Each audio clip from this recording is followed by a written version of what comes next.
And off you go whenever you're ready, mate. Okay, cool bananas. Yeah, so as Michael said, my name's Jack. We co-own Track Speed Development. So we coach a lot of track athletes from 100 to 400, long jump, hurdles.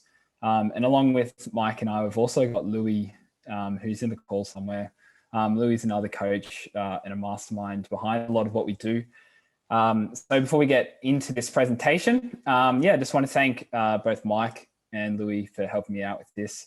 They've both done so much work into getting this done, and also just to the athletes, because very lucky to have the athletes which we do.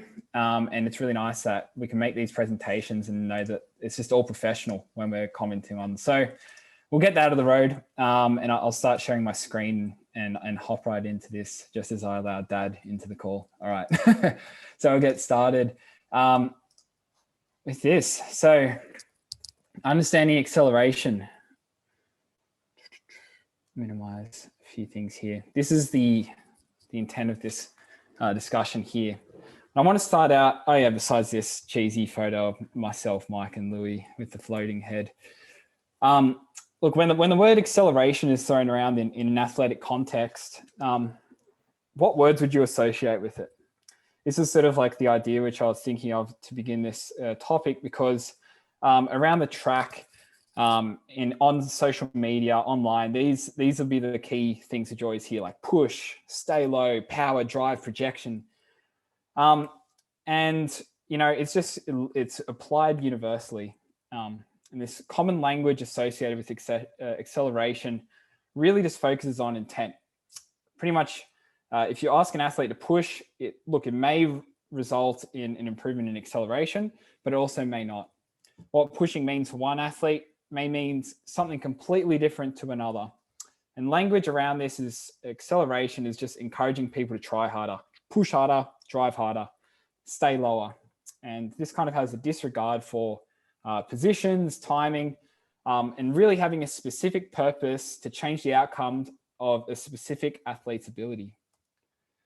The reality is that acceleration is more nuanced than just pushing. And as with anything, cues and exercises can't really be applied universally to all athletes to expect an improvement in the outcome of the athletes that you're working with. Discussion around acceleration and what makes a really good accelerator is still a contentious topic among like the best track coaches in the world and within literature. So the other reality is, and maybe this reflects that contentious sort of discussion amongst coaches and literature, is that there are so many high performers, so many amazing athletes who are outliers from what is presented as common knowledge when it comes to good acceleration. We've got 4 examples or 5 examples here. We've got Richard Kilty and Dwayne Chambers. Indoor 60-meter champions move completely different. Carmelita Jetta, who is probably my favorite women's 100-meter runner of all time. I was watching a video of her preparing for the 2011 World Champs, and I was wincing at the first 10 meters. But the thing is, she's run 10.6. Like, she's amazing. She can accelerate. And finally, this classic photo of Ben Johnson and Linford Christie. You got Ben just pouncing out of the blocks, and you've got Linford with this more extended knee position here. So I guess this should be an indicator that this presentation isn't really presenting anything to be like the magic bullet. So this is the last example that I want to give as well. This is the most modern example, in my opinion, is Japanese sprinter Shuhei Tada, who ran an awesome first leg for the Japanese 4x1 team. You would look at this and your eyes would say, what the hell is going on, right? So the thing is, he's amazing as well. So what this whole presentation is presenting is that you may be looking at things which are weird, and the data may also back this up. The variation is massive. You've got a 2018 biomech report for the men's 60 meter. And even in this set position here, you've got the shin angle difference between Volko and a guy like Coleman is 15 degrees difference before they've even hit the ground. You know, the difference in distance for the first step is separated by 25 centimeters. The flight time for the first stride is separated by 0.06 of a second.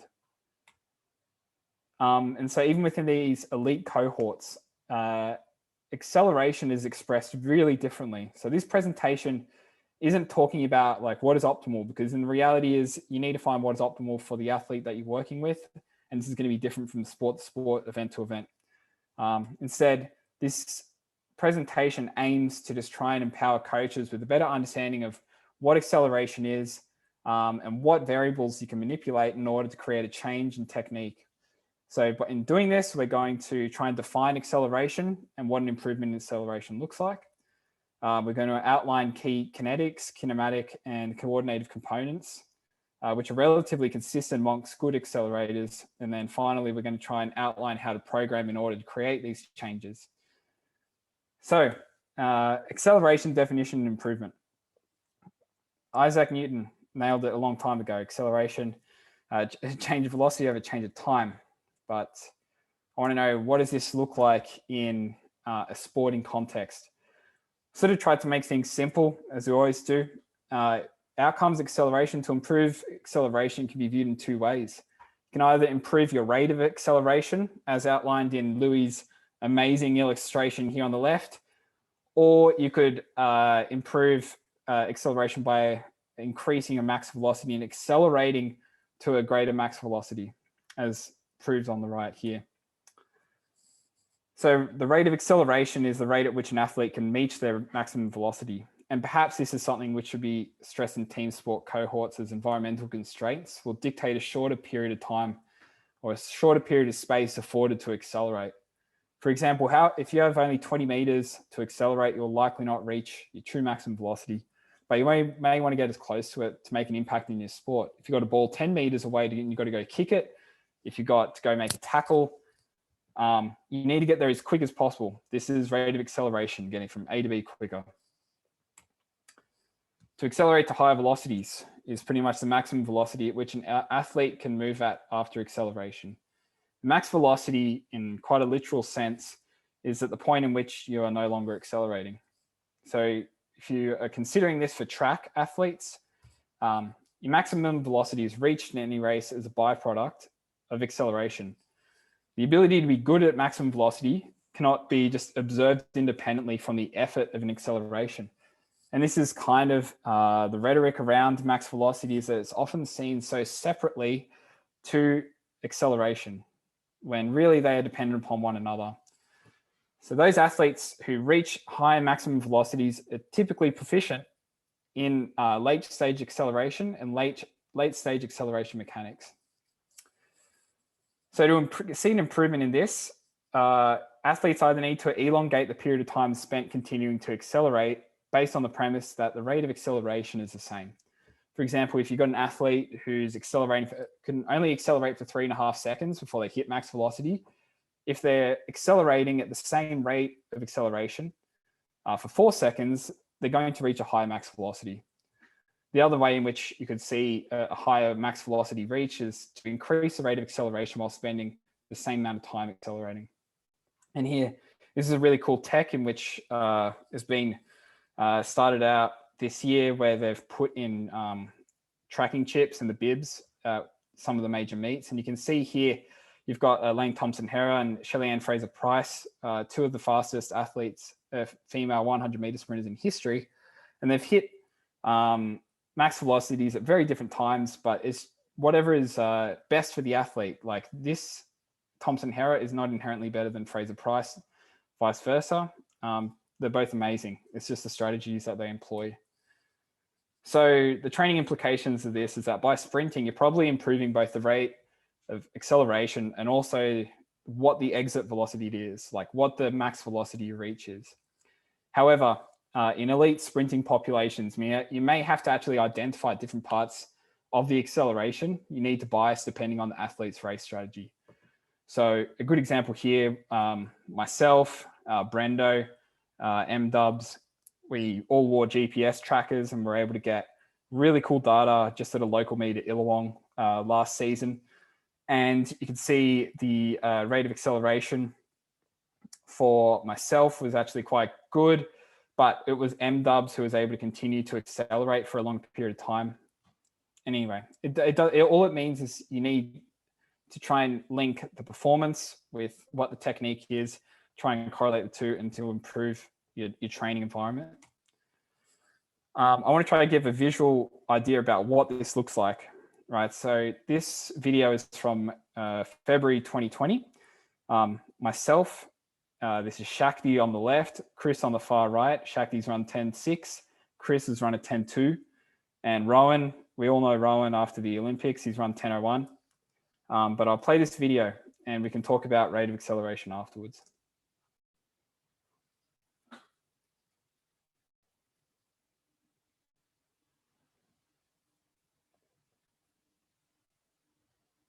All right, so that is a random block start just before the state champs. And we're going to try and explain this video a little bit. So I may have caught Rowan on a bad day or may have had a really good start. But in this instance, both Rowan and myself are able to reach this 30-meter mark at a similar time. My 100-meter best is 10.91 and his is 10.01. So I'm quite literally a snail compared to what he can accomplish. He reaches a maximum velocity of over 12 meters a second. I can peak out at around 10.6 meters a second. If you sort of take this video as like an extrapolator and sort of match it with race data, it demonstrates that we may actually have similar rates of acceleration, and this is just in this instance, but it's his capacity to continue to increase momentum further down the track, which is such a large factor as to why he would absolutely spank me in a 100-meter race. And this is such a cool little graph here. So what a good rate of acceleration would look like would be the lion. However, the lion is unable to continue to accelerate for a long period of time. And the Thompson's gazelle, look, maybe if he's spooked a little bit earlier, he's able to get away. So that is the definition of acceleration and how you can improve it. But we need to support this with a really good technical model. For that is really the only way in which we can see an improvement, right? So we'll go into a discussion of kinetics, kinematics, and coordination. Try to simplify this. I'm an English teacher by, it's my profession. So when it comes to things like physics and mathematics, I don't feel this confident, but essentially from a static position in which the rate of acceleration is 0, to get the ball rolling, you needed to sort of generate a vertical impulse in order to overcome gravity and to raise the center of mass. But we also need to generate horizontal velocity, and this is by creating a horizontal impulse. The cool thing about track is that we're given these thing called blocks, and blocks are a really good platform in order to facilitate horizontal impulse. The resultant ground force reaction force vector is like essentially what happens at the push, like where is it, how much force is there and in which direction is it going? And this is dependent upon the skill of the athlete. Is the athlete skillful enough to create an impulse which is generating horizontal velocity? And this is through really good technique. Does the athlete have really high rate of force development capabilities? So they're able to just produce a ton of force in a short period of time? And how much time does the athlete give himself or herself to apply this force? And that can be measured through allowing greater ground contact times, for example. This is the first stride of an acceleration coming out of blocks. And we'll see that the kinetics is suggesting that we're working with more of a horizontal force vector. But as the athlete progresses to more late stage acceleration, which can be observed all the way, from 30 to 40, perhaps even 50 meters, it becomes less of a horizontal vector and more into a vertical vector. Derek Hansen shared this awesome analogy the other week. And I really liked it because I like to simplify things because my mind it can't comprehend intense physics. But essentially, at the beginning of acceleration, we really need to have that initial yank of the wheel. Pull the tire with your hand, maintaining contact with the tire's surface for a longer duration. This reflects the longer duration you need to spend on the time, longer duration you need to spend on the floor with ground contact to apply force horizontally. Once you've created this initial momentum, that is when you can just start slapping the tire. ground contact times decrease, and it becomes more of a vertical force vector. And those are the simplified kinetics. Essentially, when you want to start producing horizontal velocity before turning it a little bit more vertical. And the things which are going to support this are the manipulation and understanding the kinematic variables. So what we need to understand is the velocity, and what this should be observed as is an increase in velocity from stride to stride. Velocity is determined by stride length and stride rate, or step length if you want to be like a little bit fancier on it. But essentially stride length and stride frequency should increase. The ground contact times at the initial phases of acceleration will be quite slow, and they should then decrease stride to stride.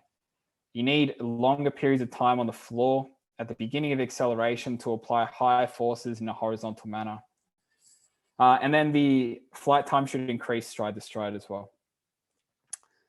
So all these things, right, actually, if you're not like Marcel Jacobs with $40,000 to $50,000 worth of Optojump available for every block session you have, perhaps all of these things are going to be dictated by the joint positions and the coordination of the athlete. What positions are the athlete in, and how do they coordinate themselves through time and space and when on the ground will dictate flight time, ground contact time, stride length, and stride rate. So although these things are quite important, we're going to spend a lot of time looking at the joint positions and the coordination of the athlete. This is a really good diagram made by England Athletics, and they just have the best resources. So we can sort of look up here which stage in the race we are and what percentage of maximum velocity the athlete may be at. And this is for the 100-meter model based on that Berlin 958. But down here, we can see in the red line, stride length increases, stride frequency decreases, ground contact times decreases until you hit a point of maintenance, right? And if anyone can hold speed like this, it's pretty much Usain Bolt in a nutshell. Those key variables, we mentioned contact time and flight time as variables, but it's important to know what role they play and how they may interplay with the joint positions we'll talk about. So the role ground contact plays, it's a realization of potential force generated through limb velocity. We're talking about this earlier with Mike and Louis, and essentially, so the realization of potential force generated through limb velocity is, Mike put it as talking about the 1-inch punch. If you've got low limb velocity and you've only given yourself such a small period of time to create velocity, you've only got that, as opposed to the potential force generated through the limb traveling at high speeds. You have the ability to realize this potential force at the point of ground contact. You are able to make an impulse to create momentum for propulsion. And what you should be observing is a ground contact time decreasing stride by stride. The first few strides affording greatest opportunity to manufacture and apply force. And this is like that tire pull, which was alluded to a couple of slides ago. This is typically understood quite well. The role flight time plays in running is that it allows the athlete more time to reposition themselves into potentially more beneficial positions. So athletes pretty much are given more time to direct their impulse in a more beneficial manner. If you're able to direct your impulse, for example, in those early stages of acceleration more horizontally, that'll be beneficial for acceleration. A decrease in flight time could decrease the limb velocity coming back towards the ground. If we're going to go with that 1-inch punch sort of analogy again, a decrease would be giving you a short period of time to hit that punch, as opposed to going for the full haymaker. That's enough said on that. A decrease in limb velocity should also lead to a decrease in the force application. 1-inch punch, huge haymaker. The downside of flight time, I guess, is that it is literally time. So to try and understand what a manipulation of what a difference in flight time may make for an athlete, we've got two side-by-side videos of Marcel Jacobs We've got a video on the left, and this is taken from June 2020, and a video on the right, and it was taken earlier this year. I think it was around March. On the left, I mean, it must be said, we have no idea what the context of these runs were, what the intention of the athlete is. But what myself and Louis and Mike have observed is just Marcel has given himself a little bit more flight time, and this has given him the opportunity to reposition his limbs in a more beneficial manner.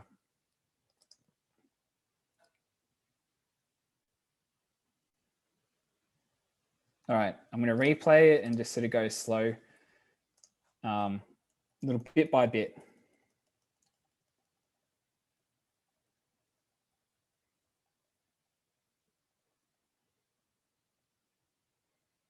So we can see this is the fourth stride here. That is what the point of ground contact looks like. It's quite far in front of his center of mass. Even on the fifth, he's sort of got a real asymmetry. On the fifth, this is the sixth stride, sorry, we see a completely full foot contact in front of the center of mass. This is what is considered braking force, in which the athlete may overcome. And maybe you can align these kinematics and these positions with a decrease in the rate of acceleration.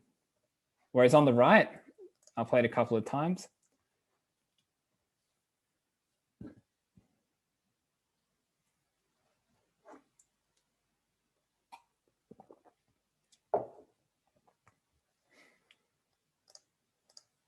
So I'll go through it super duper slow, or not.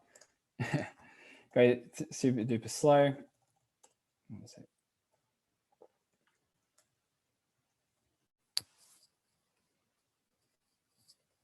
So if you look at the point of ground contact, it's quite far under the hips.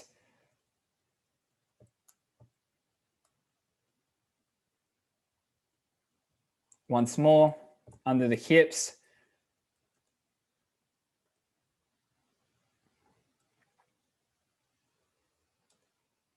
Under the hips. And this is his leg, which in the previous video in 2020, he was sort of hitting with a hard heel. He's still got a rigid and stiff ankle and is able to project horizontally. We don't know if it's faster or if it's slower, because obviously we're not working with Marcel. I wish we were. He's like such an awesome athlete. But I think it's a good example of an athlete who's been able to manipulate those flight times to allow himself to find more beneficial joint positions. Now, what does inadequate flight time perhaps result in? So it may lead to an athlete needing to land the foot laterally because he can't reposition himself under the hips or with an intention to come back. But it will also likely cause the athlete to have a blocking contact, which is pretty much a ground contact in those early stages of acceleration, which is in front of the hips. And oftentimes when you talk to athletes and they'll say, oh, I popped up on acceleration, it will usually be a byproduct of a ground contact like this, or at least this could be a possible reason why. So here's an example with one of our sprinters.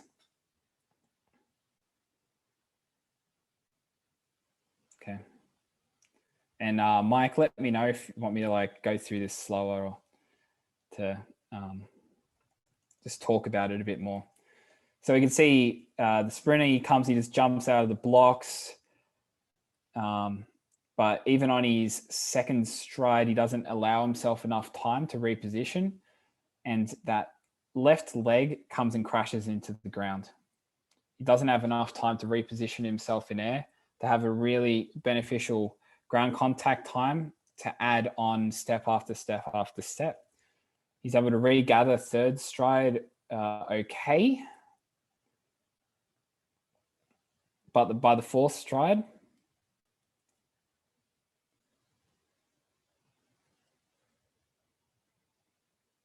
that's what the ground contact looks like. And we would attribute this sort of position to as detrimental to increasing rate of acceleration and also have greater implications for him to reach good maximum velocities.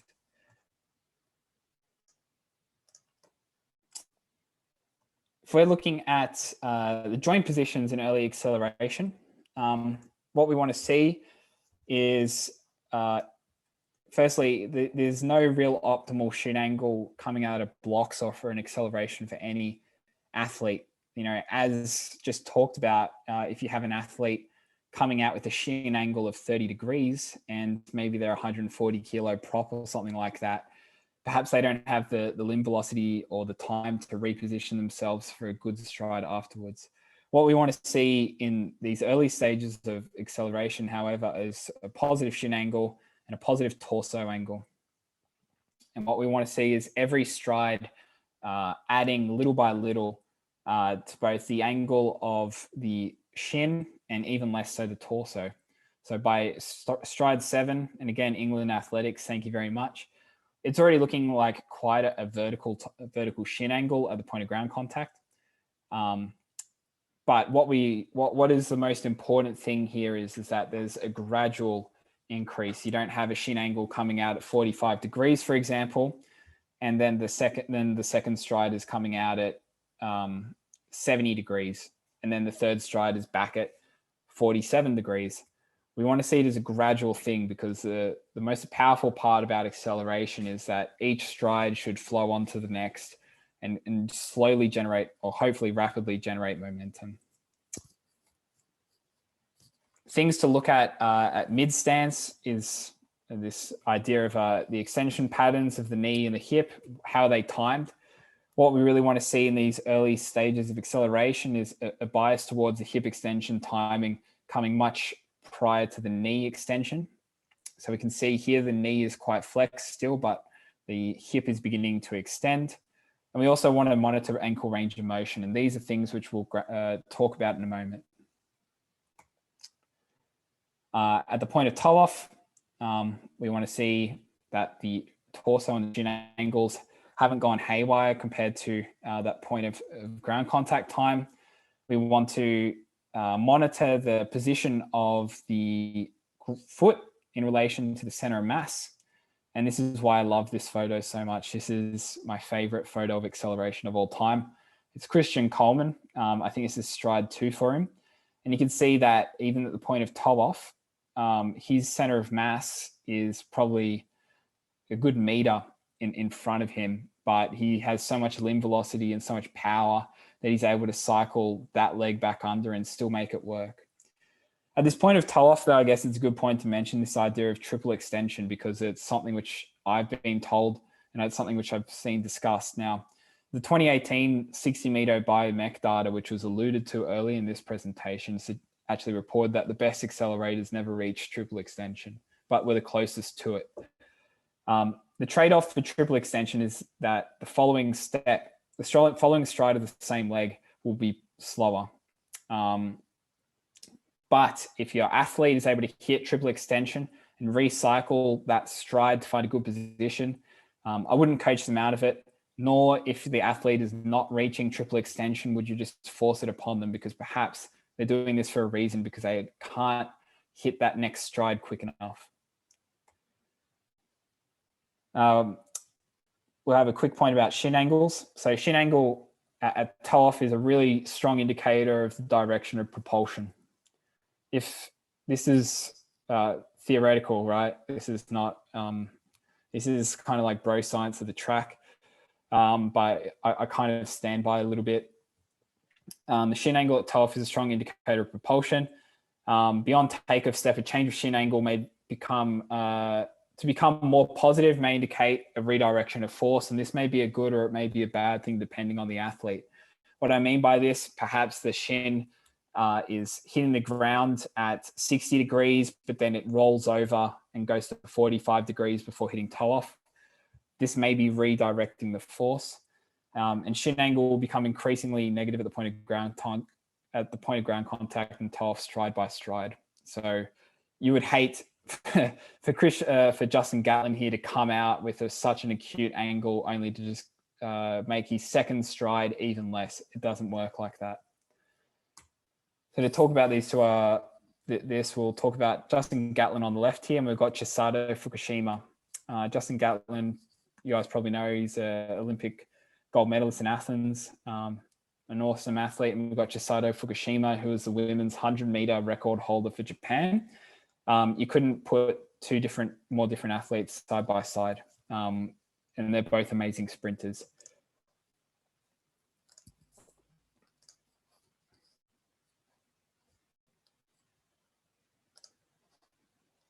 So I'm just going to play that first one again.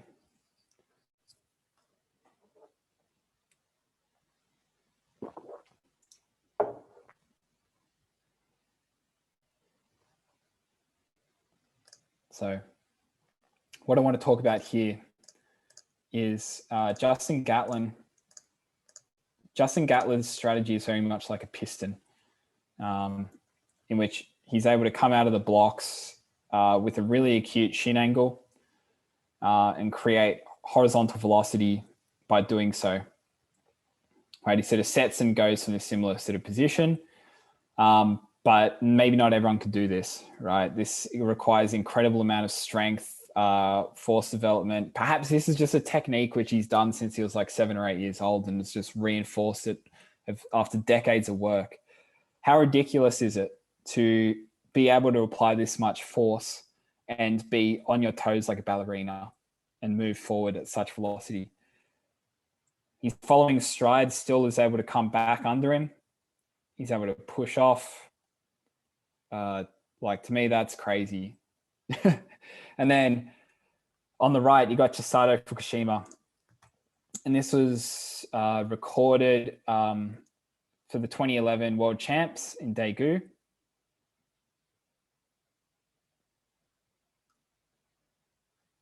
And I'll replay this, but she sort of employs a very different strategy. Both of them are projecting horizontally, but perhaps Chisato, I mean, firstly, her shin angle at takeoff doesn't hit the same acuteness, right? It's not as low, but that's fine because she's able to reposition herself quite nicely. But what she does do is perhaps starting in set position here, she gives herself a bit more time to redirect her force, extend through the hips, and away she goes. Even on the next stride, the shin sort of falls down a bit. She extends through the hips. And she just gives herself a bit more time and a bit more air time to reposition well. So they're two really different strategies. And again, perhaps I'm painting this reality that anything goes, but there's an optimal for every different sort of athlete. You need to find out what that is for you.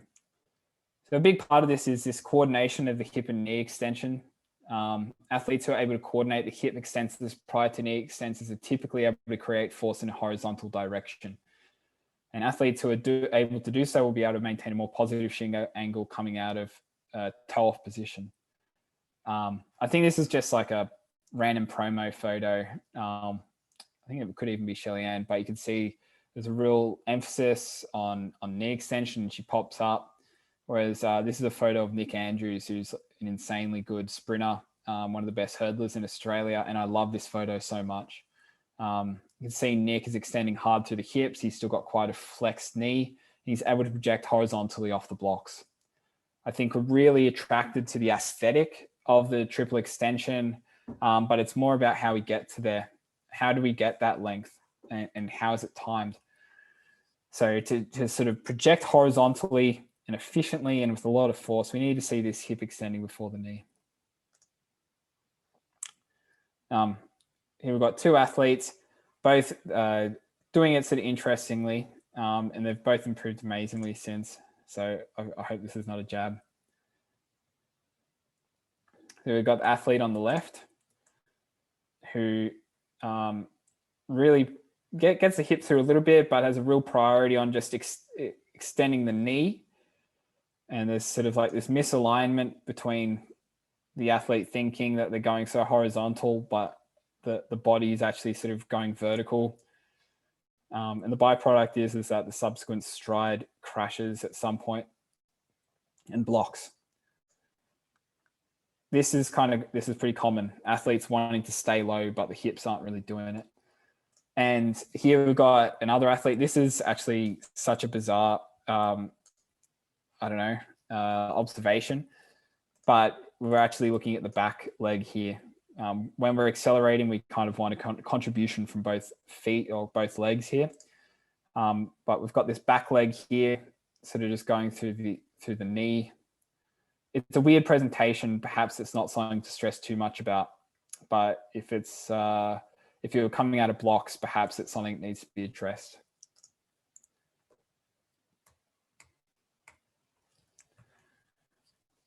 Louis made this awesome side-by-side of two athletes to demonstrate this point further about hip and knee extension timing. So on the left, we've sort of got this athlete who does a really good job of extending through the hip prior to the knee, and the athlete on the right sort of just going straight through that front knee. So what we're looking at is this right knee here and this left knee here.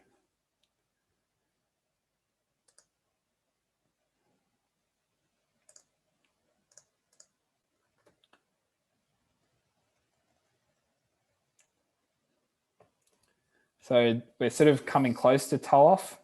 We can see that the hips here have extended really nicely. We're able to create horizontal velocity. This athlete here, the instinct is to just go through the knee. Right, and look, they both sort of hit that pretty, that really pretty triple extension kind of pose, right? It's super sexy, but how they got there is very different. We'll see what the ramifications are.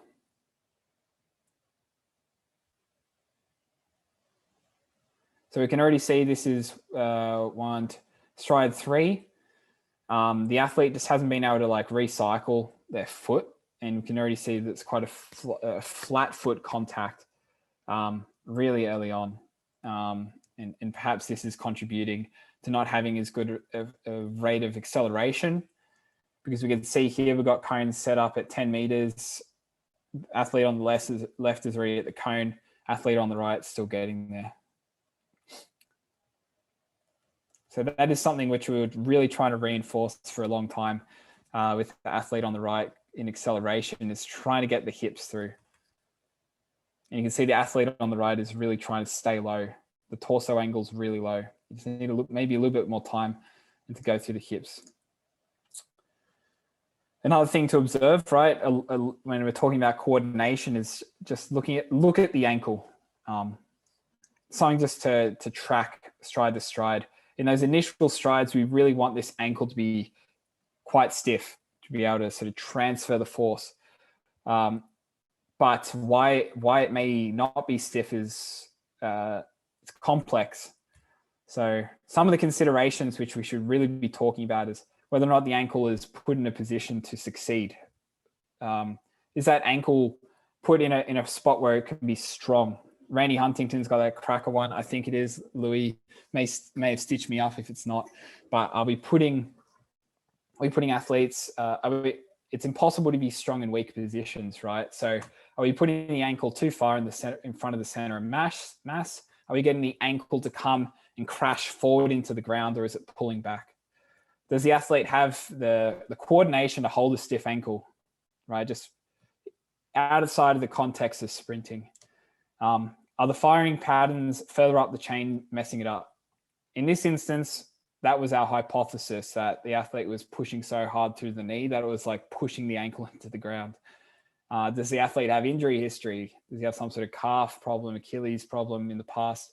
Has he rolled ankles? These all sort of play a factor. And maybe is just the ankle like strong?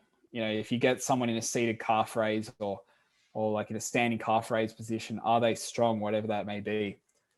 So this is an example of an ankle which is just not doing what we really need it to do.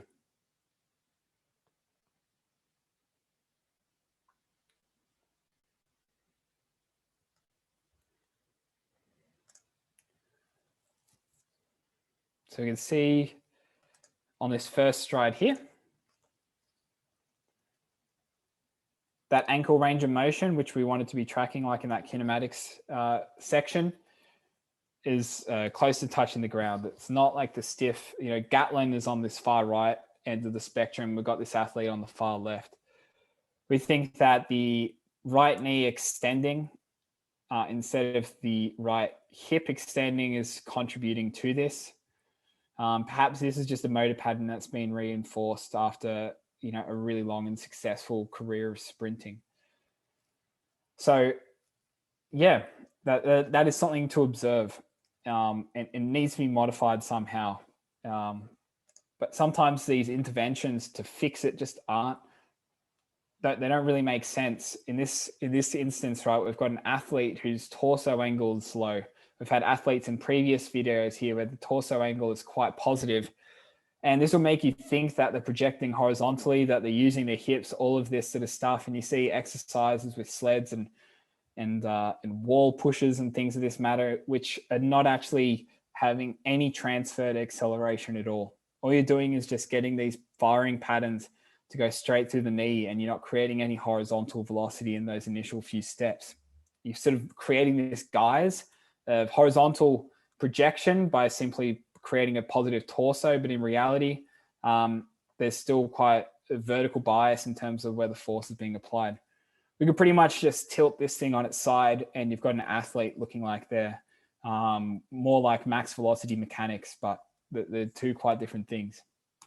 So what could be some solutions, right? It's really hard to find exercises which actually transfer to sport, to running, right? To get better at running, you pretty much have to run, but perhaps you can start to theme some ideas for athletes. This is the same athlete, and all we wanted was just that hip to come through. And we had Dr. Mike here.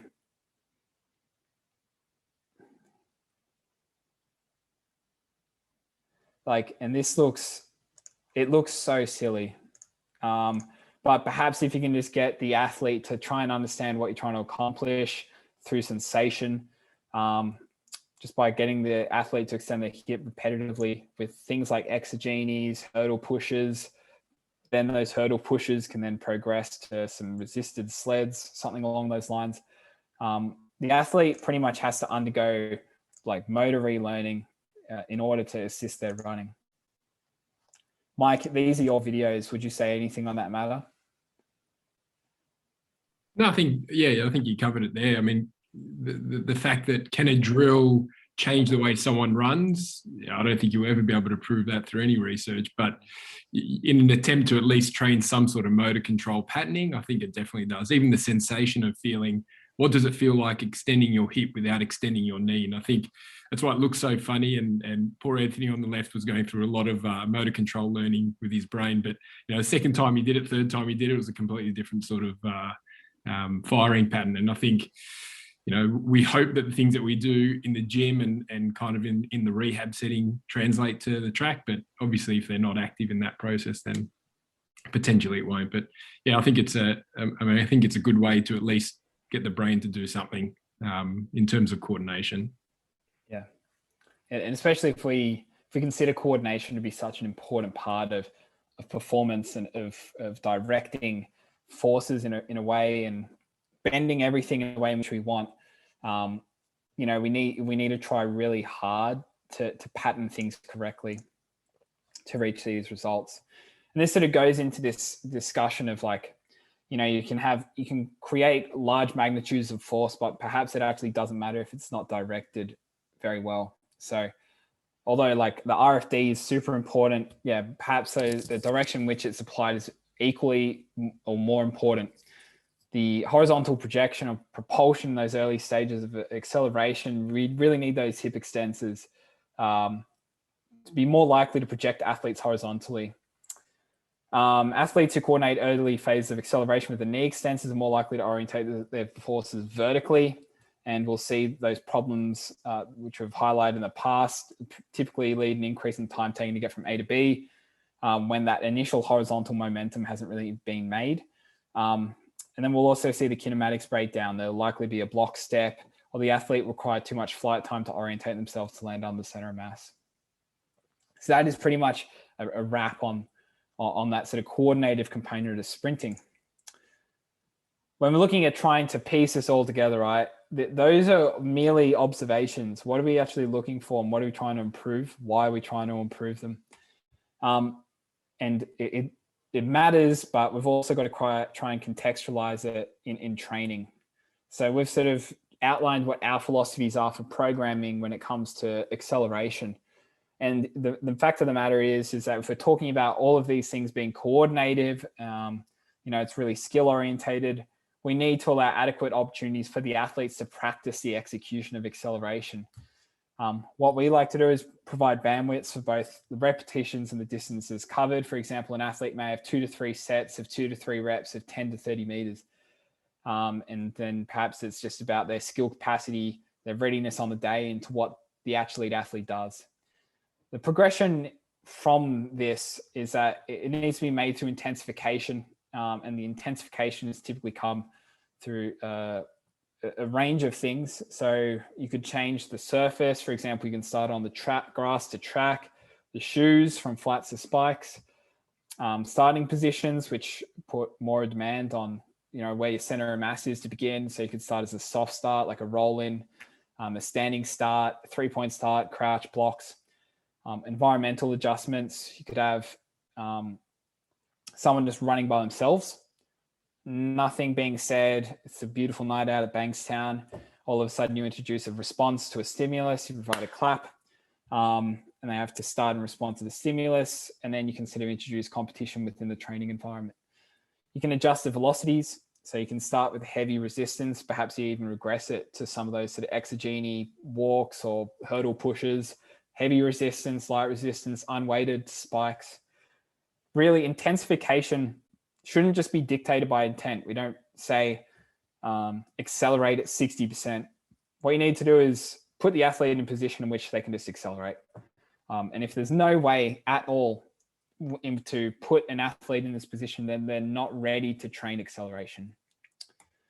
This is a summary of sort of how it could look. So if you can imagine the beginning point of this process being on grass, in flats, running solo, with a roll-in start, just doing a simple 3x3 by 10 meters, because that's where they're at from a skill and capacity standpoint. You can imagine how it could take 8 to 10 months before we're getting into blocks, competitive spikes, recovery is needed. There should be so many things that you can manipulate to intensify the acceleration experience. So those are some just random example sessions which our athletes have done. You can see that most of them will be between 8 to 12 repetitions to allow adequate amount of opportunity to get better at acceleration. Mike has made this super groovy cheat sheet to programming acceleration. These are sort of the things which you need to consider, right? What's the distance? What's the grass? Footwear, resistance, environment, and starting position. I love it. It's super simple, and really you can take and pick certain variables based on the readiness, based on the point of the year that your athlete's at, based on the skill of the athlete in acceleration. And there are so many things which you can manipulate. Because in the end, to get better acceleration, we just got to get them accelerating as much as possible, really. But we never want to really overdo it. So here's an example of an athlete. This is a really good example of an athlete 3 weeks into GPP. And, you can see before we even start the video, he's in flats. His starting position is just a 3-point start.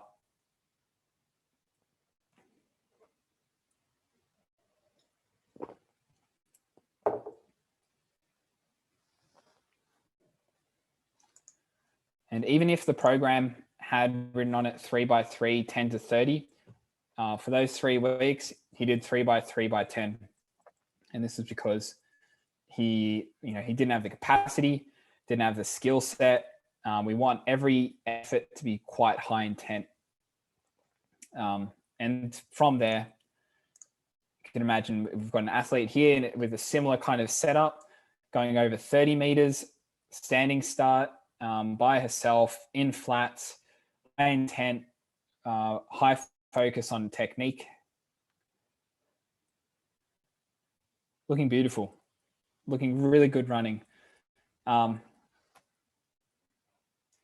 next sort of stage, we can observe that same athlete from before. He's built up his capacity. His technical model has improved vastly in a really short period of time because he's a cracker learner. And within a couple of microcycles, he's up to 30 meters on his resisted acceleration day. but still he's running by himself. He's in flats. There's so much space to move forward still as far as his acceleration development goes. As an athlete, during COVID lockdown, still programming and getting all these sessions out, right? But she did months of work from 10 to 20 meters in flats by herself, and was displaying better technical model. But, to intensify it, like, okay, let's spike up, let's go for it, keep smashing it out. And this is an example of just how by changing the footwear, she's able to grip it and rip it a little bit harder and just be super powerful over 20 meters. Just by changing the footwear, the exercise is completely different. Same athlete from a few slides ago who was doing the flats over 30 meters is a hurdler. And at some stage, we're like, she wanted to hurdle. I was happy that she said that. We're like, okay, let's rock and roll. Let's hurdle. Let's substitute those acceleration efforts with runs to the first hurdle.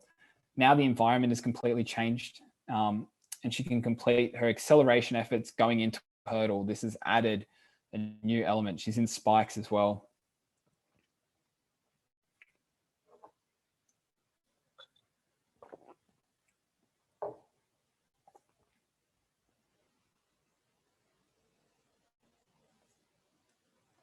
Awesome. And that was like her first hurdles in ages. Another example of this sort of like SPP, I guess, we've got Jack here, who's an American football player, wearing spikes, spiked up with the resistance on, ripping it over 20 meters. Okay, so you can see there's like slow increase in the intensity just through the environment, through the footwear. Really the distances and the volumes haven't really changed a whole lot. The next sort of step, I guess, would be getting athletes in blocks and allowing them a lot of opportunity to get comfortable with blocks and finding out the right settings. And giving them opportunity to explore what is optimal for them.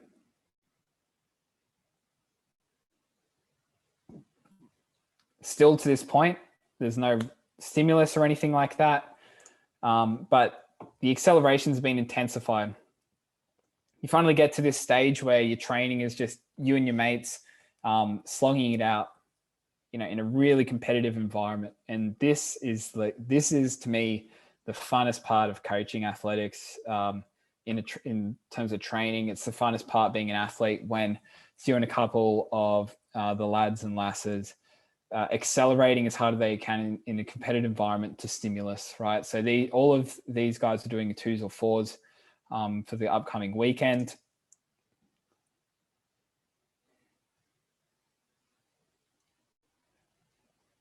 Awesome.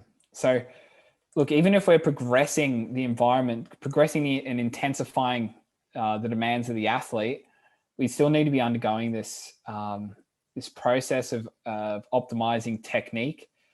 So you should be kind of hesitant to progress the athlete through if they don't show technical proficiency at the stage at which they're at, especially in those GPP at times. You really need to be ensuring that those firing patterns are going really well in order to intensify it, because they're not going to magically become better at accelerating with a crappy technical model just because it's competition time. However, if you do have competition, I guess you need to start to prepare them for the demands of the sport.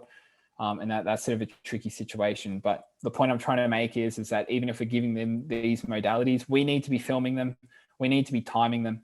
We need to be understanding the relationship between the technical markers and the times that they're running. And if we can match this as well with Race Data, that is when you can make training environments the most productive as possible. So this sort of comes to the end of this presentation. Look, what we aim to do at the beginning of this is we needed to define acceleration, what it means to improve in it. And we define that as getting A to B faster or getting faster for longer period of time. We tried to outline the key kinetics, kinematics, and coordinative components, which are relatively consistent among accelerators. Essentially, you need to get the ball rolling with horizontal force. You need to gain momentum each step.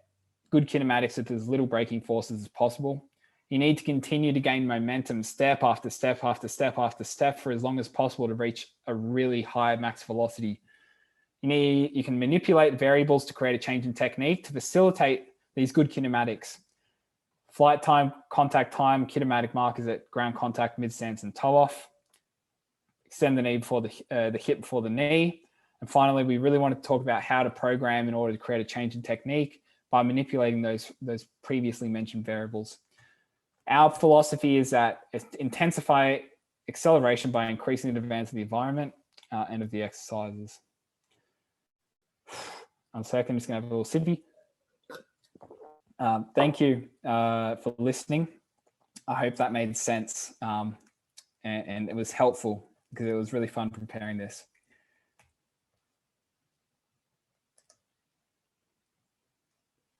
All right.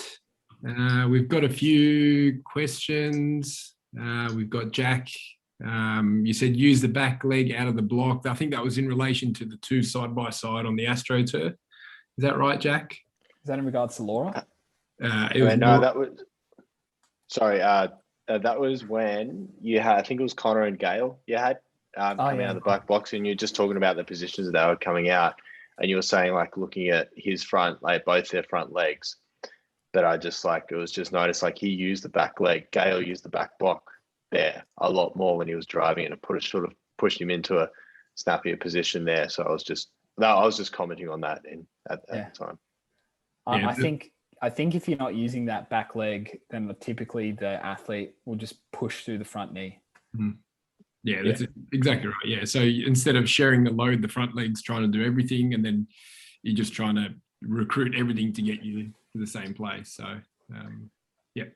cool. We've got Andy. Andy, you said, question regarding programming. Do you suggest frequency of acceleration training days between bouts of acceleration-specific training?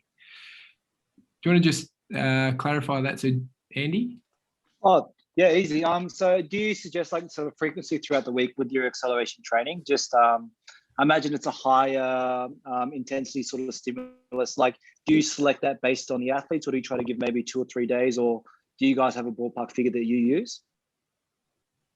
I guess it depends on the athlete. So we had an athlete, for example, who we thought there was really large technical breakdown coming out of like in early and late stages of acceleration, and the way he was running at max velocity was like terrifying to us, and so we really prioritized technical development at acceleration. So he was doing it twice a week. He had one day where it resisted, one day where it wasn't, but no one else had that set up.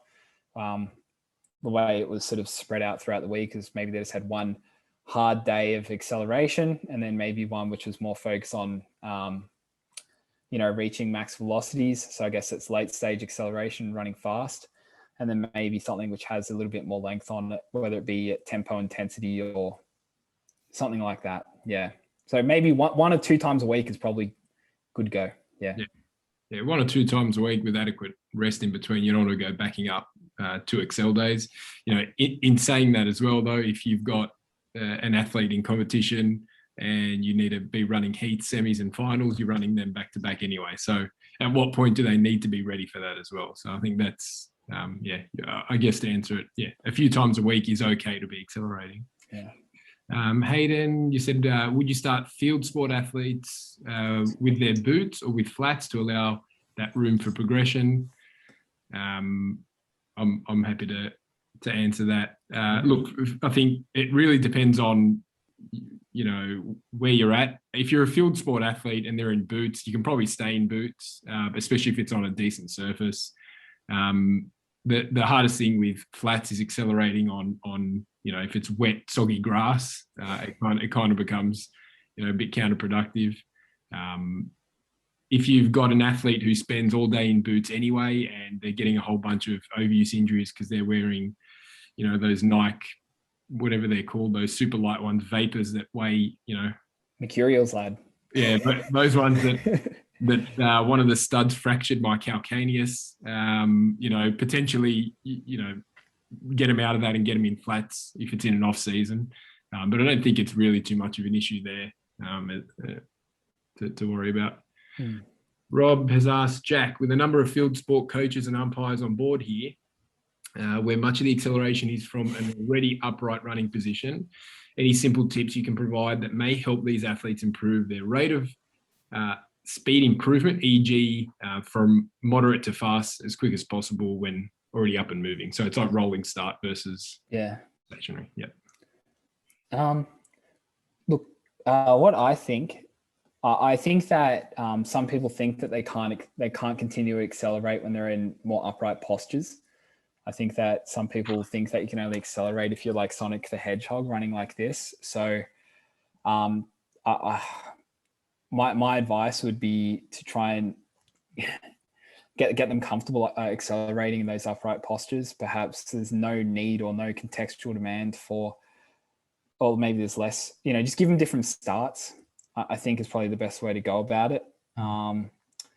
I kind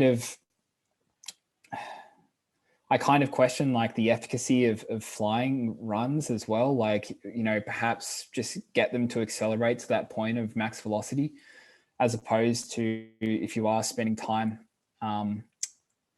giving them flying runs and just getting to run fast because it is what it is. Like maybe it'd be better off just getting them to run 40 meters where they have to accelerate from that posture, or perhaps with a rolling start.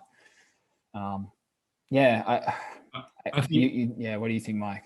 Yeah, I think to add to that, if you do have someone who doesn't really need from a standing start, I mean, how many sports really are complete stationary start and then obviously you have to create momentum? There's not too many. So obviously rolling starts are probably going to be a nice programming tool. So standing starts, rolling starts. But then you could even start programming like your in and outs. So you're already running, you're decelerating, you're re-accelerating. I think in and outs would probably be pretty sport specific as well. But yeah, I mean, team sport coaches are a little bit funny when you do standing start or, stationary start work, because how often are you, dead still and then obviously start sprinting? I mean, we know, who's the Melbourne Storm? What's his name? He's faster than Browning. Addo-Carr. Yeah, Addo-Carr, that's it, yeah. Faster than Rowan Browning.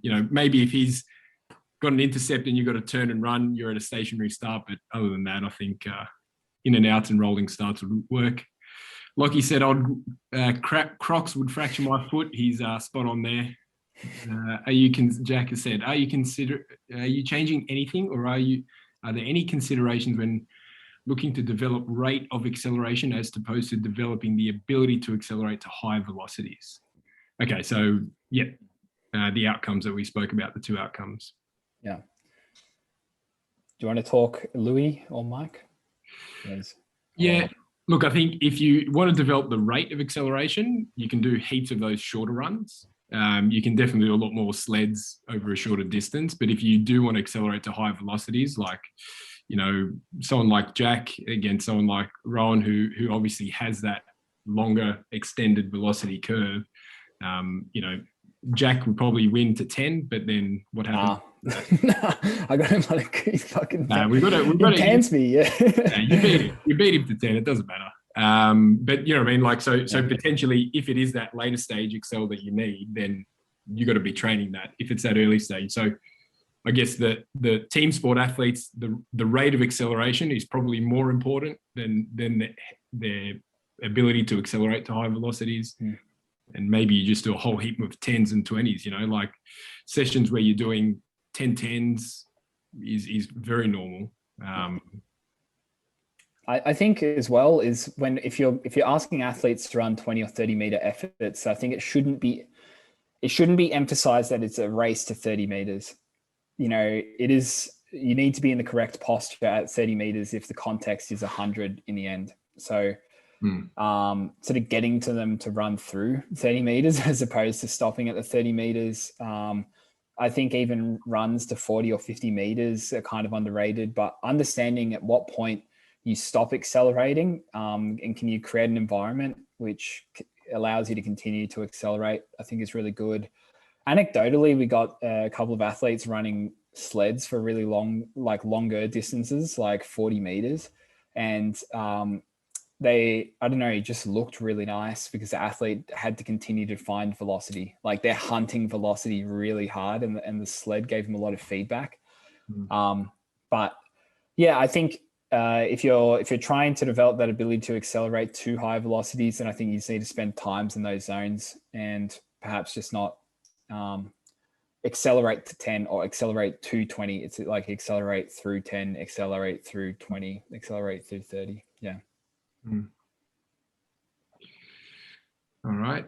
We've got Neil. When doing sleds, do you guys standardize the resistance for each athlete? Good question. It's like a common sense thing. Like if it looks too heavy, it'll look like crap. If it's too light, it looks like it's not doing its thing. I guess you could use a percentage based on body weight, but the sleds that we've got out of Bankstown pretty much start at 50 kilos a sled anyway.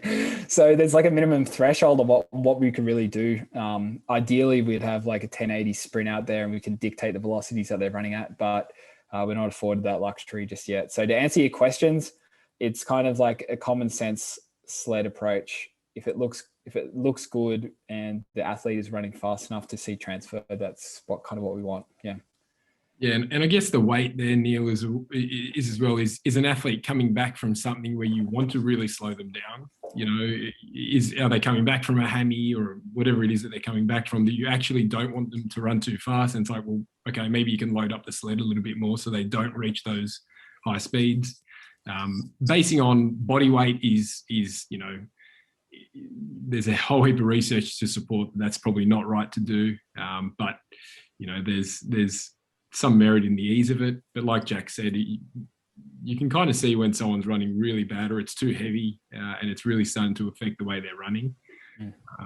But yeah, if we had a 1080, that would be good. It'd be dope. Yeah. I had a question. Jack was saying that triple extension on the first stride was good, but often causes the second stride to be slower, and it's hard to achieve triple extension plus a fast horizontal second stride. So where's the line for most athletes? Do you want triple extension or is the faster strides more ideal? So it's like a bit of a tricky one there. Do you want triple extension or is it a byproduct of what you ended up doing beforehand? I think we had this discussion, Jack and Lou, we were talking about, you know, people talking about, do you take short, fast steps out of the blocks, or do you push really hard out of the blocks? And kind of, I don't know, if we asked everyone there what they would coach someone, it's all going to be different. I guess I'm not, to answer that, yeah, for me, it's not about the triple extension happens, but it's not because you're trying to triple extend. And I think short, fast steps or long strides, it all comes back to contact time, flight times, and stride lengths, really. Yeah. You just want to be on the ground for as little as you can, but get the most force and get the longest steps. That's the ideal scenario. And I think that all that biomech data from 2018, it just highlights how every athlete had a completely different strategy to accomplish something pretty amazing. So perhaps that triple extension works for one, but maybe another doesn't have the skill set to execute that and would be better off doing something else. Jono said, when would you program sleds, at the beginning or throughout the program? Jack, you can answer that if you like. Yeah. I think we like sleds early on because the velocity is lower. Maybe athletes can handle it. Like the main reason we do sleds, like there might be really cool byproducts for like force development and things like that. But essentially the athlete can run slower and maybe this would be less demanding on the athlete. So if we're trying to fit in a couple of high neuromuscularly demanding days in a week, sleds can kind of slide down the scale a little bit and they can get a lot of work in. So we kind of like it early on, and then sleds can be a cool segue to introduce spikes as well. And then you can even do things like contrast work, or perhaps you've just got an athlete who is like blocking their foot and you want to give them a little bit more time to reposition in air. like give them sleds maybe. So it can be a good problem solver as well, but mainly towards the beginning. Yeah. Noel has asked something to Lou. You've got a question, Lou. When training at Bankstown, you always emphasise the importance of foot blocking. Would fixing that solve other common problems of Excel? Pretty good question, Noel. I think the thing with blocking is that when you see a blocking contact, it's normally a contact or a stride that's come out of the continuity of that acceleration, in that a blocking contact is probably a stride where someone's projected too low and they've had to catch themselves. So as Jack's elaborated throughout the presentation, it is about building momentum. So a blocking contact is perhaps a situation where we aren't building that momentum continuously throughout stride to stride. And I do think that, that is probably one of the biggest indicators of someone that isn't building proper velocity and momentum whilst accelerating. Yeah, would you say blocking is a secondary outcome of something else going wrong? Definitely. It's normally a byproduct of projecting too low. Yeah, I think that's kind of what Noel was asking there. Is there a link to the biomech data? Yeah, it's free online. The IAAF 2018 60-meter report. I can shoot that through if you like. Sam has got a good one. I think we might wrap it up after these. Pros and cons of pulling sleds clicked around your hips or like a backpack. So sled, I'm assuming the belt around your waist versus around your chest. I think potentially around the waist, you at least there's a bit of a feedback for your hips to extend, but I don't think there's anything that will really change. There is a bit of a difference when it comes to pushing a sled, so pushes versus toes. But I don't think there's any, there's definitely no literature to support any differences between a waist strap or a backpack strap. Yeah. I mean, it could have implications on torso angle, but I think for the most part, people overdo the torso angle anyway. Yeah. They're sort of like running like Naruto, when maybe even that backpack just gives them a little bit something extra to find themselves in a better position anyway. So it may or may not affect them positively or negatively. The impacts are probably negligible. Yeah. Yeah. Yeah. I think Jonah's got a question. He's got his hand up. Yeah, just on the note on sleds and things like that, is there a certain amount of sled prescription as opposed to sort of the full speed Accel that you would prescribe? Because you mentioned earlier on about sort of the self-organization aspect. Is there sort of a formula that you'd work off, or with sort of less trained athletes, more time in sled, less time full speed Accel? Does that make sense? Yeah, I know what you mean. So you're asking, like, are there good sort of parameters of like systems which you would employ, which would have athletes spend more time in resisted than unresisted? I think that's sort of why it's really well suited to GPP, when like when the athletes maybe asked to do a bit more volume, perhaps their skill competency isn't good if they're new to the sport. Perhaps they're just getting on the piss because it's in the middle of winter and they're competing in the summer. Like the demands are a little bit lower because the velocities are lower with resisted acceleration. So it wouldn't be stupid. It would make complete sense to me to spend a lot more time in resisted acceleration, especially if you're dealing with athletes who don't really have the skills to switch and find themselves in good acceleration postures, because it just gives you a little bit more time to play around and get into those nice positions and joint angles. Yeah. I hope that makes sense, if that answers the question. Yeah. And would you always sort of keep in the full speed Accel work as well to complement the work that you're doing in resistance? Oh, I think so. Yeah. Like, yeah. I think to add, Jack, as well, like with the sleds, like Jack was saying, it gives you time to get in better postures. And we've spoken about this as a coaching group. It seems like you get someone without a sled and they do a 20 meter, it doesn't look very great. You chuck a sled on them that's pretty heavy, and all of a sudden they're hitting these awesome positions and it looks great. Take the sled off and then they go back to how they were. So you know, you're using the sleds as a teaching tool as well as as sort of rate of force development and all the other stuff you want to talk about. But I think, you know, you could use it a few different ways, even throughout, you know, later, if you're going to do like contrast sessions where you do a set of sleds and then a set without. I think you could almost do that all the time if that's what you're trying to do.